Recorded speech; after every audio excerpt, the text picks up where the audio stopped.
In the heart of Chicago lies Bellwood Cemetery, a place of rest, and some say unrest. For years, visitors have reported ghostly sightings, strange apparitions and eerie sounds rising from the graves. Some have seen shadowy figures roaming the grounds, disappearing when approached. Others have heard whispers in the wind, footsteps following them, or the faint sound of bells ringing, long after the cemetery has closed. But the most famous tale is of a ghostly woman in white, seen wandering between the tombstones, searching for something or someone. Some believe she's looking for her lost love. Others say she's a warning of something darker hidden beneath Bellwood's surface. Is it a figment of imagination? Or are the spirits of Bellwood trying to reach the living? New Orleans, 1918. A city alive with music, but lurking in the shadows was a killer known only as the Axeman. For a year, this unidentified serial killer struck fear into the hearts of residents, attacking with an axe and leaving a trail of brutality. Victims included families and lone individuals, all brutally assaulted in their homes under the cover of night. But what made the Axeman infamous was not just his violence, but his chilling letters to the media. In one letter, he instructed the citizens of New Orleans to play jazz music, as it was his favorite. That night, the city erupted with jazz, hoping to appease the Axeman and avoid becoming his next victim. The Axeman vanished in 1919, leaving behind unanswered questions and a legacy of fear. Was he ever caught? And why did he choose jazz? In the early 1800s, the Bell family in Tennessee faced a terror unlike any other, a spirit known as the Bell Witch. It began with strange noises, knocks on the walls, whispers in the night. But soon, it escalated to something much darker. The family claimed they were tormented by an unseen entity, with the spirit particularly fixated on John Bell. The Bell Witch was said to curse him, leading to his gradual decline in health. By 1820, John Bell died, and many believed the Bell Witch was responsible. The haunting didn't end there. Reports of the Bell Witch continued, with sightings and strange occurrences at the family home. Was it revenge or simply a restless spirit seeking attention? To this day, the story of the Bell Witch remains one of the most famous hauntings in American folklore. Imagine this. It's late at night, you're alone at home or maybe in your car. Suddenly there's a knock at the door or a tap on your window. You look out and there they are. Children. But something's off. They want to come inside, they say, just a phone call. Or maybe they need a ride. But when you look closer, their eyes, completely black. No whites, no pupils. Those who encounter the black-eyed children report feeling a deep, overwhelming sense of dread. These stories have been shared around the world. Unsettling, unexplainable. And always the same question, will you let us in? Would you? The Black-Eyed Children, a modern urban legend. In 1949, a young boy known only as Roland Doe became the center of one of the most chilling exorcism cases in history. Strange occurrences plagued the boy, furniture moving on its own, objects flying through the air, and violent outbursts that terrified his family. Priests were called in, and over several exorcisms, they claimed to witness supernatural forces they could not explain.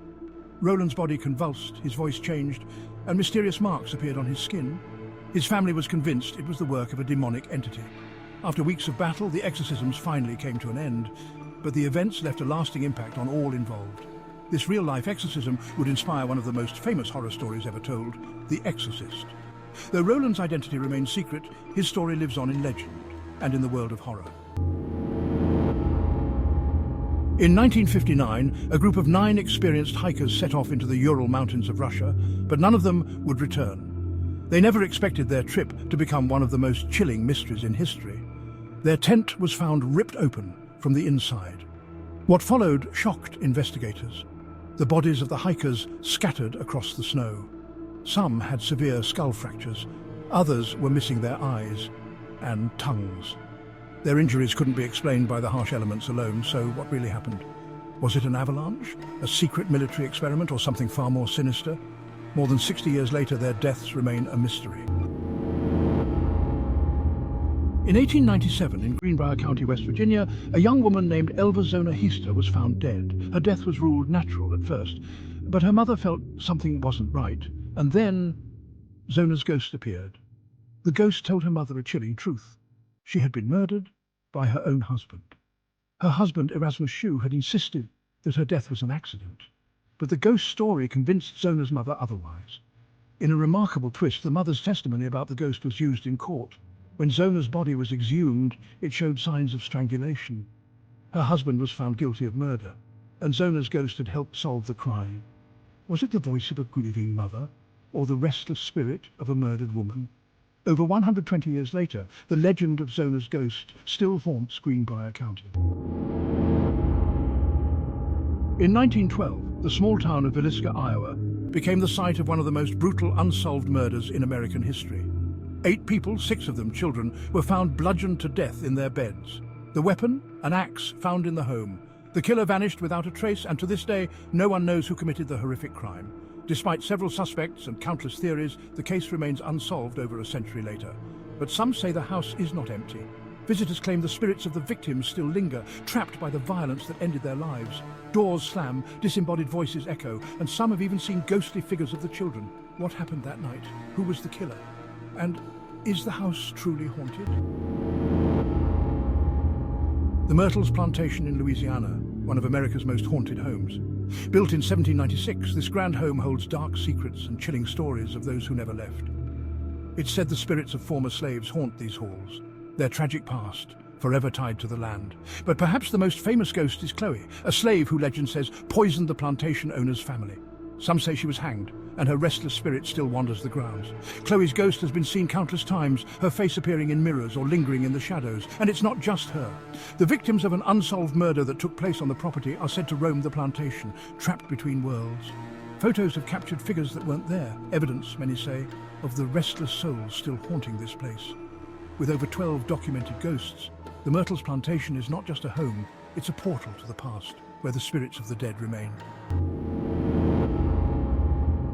The Stanley Hotel, famous for its breathtaking views and its terrifying hauntings.